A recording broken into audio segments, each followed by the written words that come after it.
নমস্কার সবাইকে, সবাই কেমন আছেন? আমি সোনালি চলে এলাম আপনাদের সাথে আমার আরও একটি নতুন ভিডিওতে গল্প করার জন্য। আজ 2রা শ্রাবণ শনিবার। আজ আমার প্রিয় মানুষটির জন্মদিন। বাবা হওয়ার পর এটা তার দ্বিতীয়বার জন্মদিন। তো গত বছর যখন জন্মদিন হয়েছিল তখন আমার ছেলের বয়স ছিল 1.5 মাস। এখন ঘড়িতে বাজছে সকাল 9টা মতো। যেহেতু আজ আমার প্রিয় মানুষটির জন্মদিন, তাই সকাল সকাল স্নান সেরে রেডি হয়ে বেরিয়ে পড়েছি একটু মন্দিরে পুজো দিতে যাব বলে।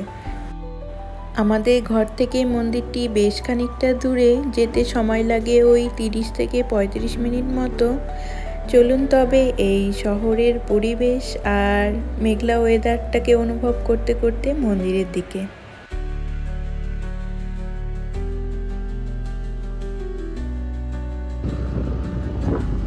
শহরের রাস্তা ছেড়ে এবার ধরেছি আমরা গ্রামের পথ। অনেকটা দূরই চলে এসেছি। এই যে এই রাস্তার শেষ মাথায় একদম মন্দিরটি। ওই যে কিছুটা গাছের ফাঁক ফোকর দিয়ে দেখা যাচ্ছে, দেখুন।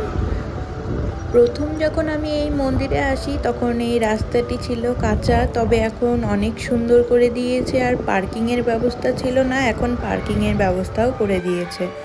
তো আমরা যেহেতু না খেয়ে এসেছি পুজো দেব বলে, তাই এখান থেকে একটি ডালা আমরা নিয়ে এখন মন্দিরের ভেতরে যাব। মায়ের পুজোতে যা কিছু লাগে, ওই আলতা, সিঁদুর, ফুল, প্রসাদ সব কিছু গুছিয়ে একটি ডালায় করে আমরা নিয়ে নিলাম। মন্দিরটিকে বানানো হয়েছে একদম দক্ষিণেশ্বরের কালী মন্দিরের মতন। আর ভেতরে যে মাকে রাখা হয়েছে সেটাও একদম দক্ষিণেশ্বরের যে মা রয়েছে সেই রকমই অবিকল। আমরা একদম সঠিক সময়ে মন্দিরে পৌঁছেছি। আর কিছুটা দেরি করে গেলে হয়তো এবেলার পুজোটা দেওয়া হতো না, কারণ দুপুর 12টা বাজলেই মাকে দুপুরের ভোগ দেওয়া হয়, তারপরেই মা একটু বিশ্রাম করেন। 3টে বাজার পরে মায়ের যখন বিশ্রাম শেষ হয় তখন আবার মায়ের মন্দিরের দ্বার খোলা হয়, তারপরেই আবার মায়ের দর্শন হয়।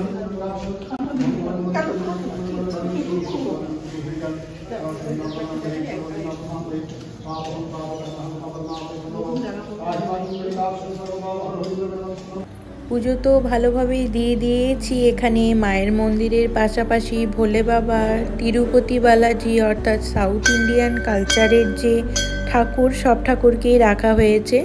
আর গণেশজি এবং রাধা মাধবজিও এখানে ছিল, তাই মায়ের মন্দিরের পাশাপাশি সেই মন্দিরগুলোকেও একটু ঘুরে নিচ্ছি।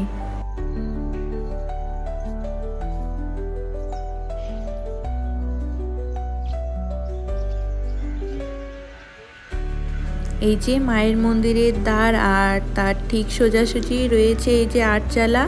এখানে অনেক রকমের শুভ কাজ হয়, বিয়েও হয়। তো 2022 সালে 27শে নভেম্বর এই মন্দিরেই আমাদের বিয়ে হয়েছিল। দূরে যে ওই স্টেজটি দেখা যাচ্ছে, ওখানে হয় দুর্গাপূজা এবং মন্দিরের যত বাৎসরিক অনুষ্ঠান রয়েছে সেই অনুষ্ঠানগুলি।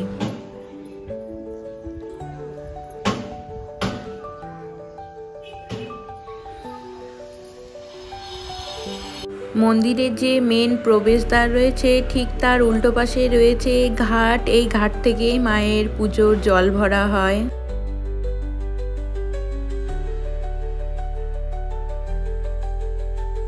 মন্দিরে বেশ কিছুক্ষণ সময় কাটিয়ে চলে এসেছি। ঘরে এসে রান্নাও করে নিয়েছি, কিন্তু এতটাই তাড়াহুড়ো ছিল যে কোনো আর ভিডিও ক্লিপস আমি নেইনি।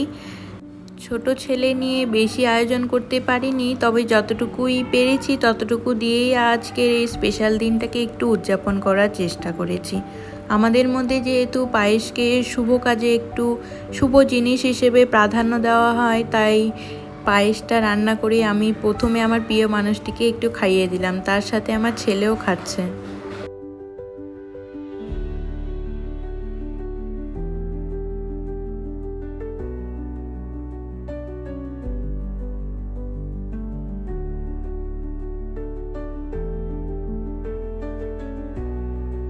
চলুন তাহলে ভিডিওটি আজকে এখানেই শেষ করছি। আপনাদের সাথে কথা হবে, গল্প হবে নতুন আরেকটি ভিডিও নিয়ে। ততক্ষণের জন্য সবাই সুস্থ থাকবেন, ভালো থাকবেন।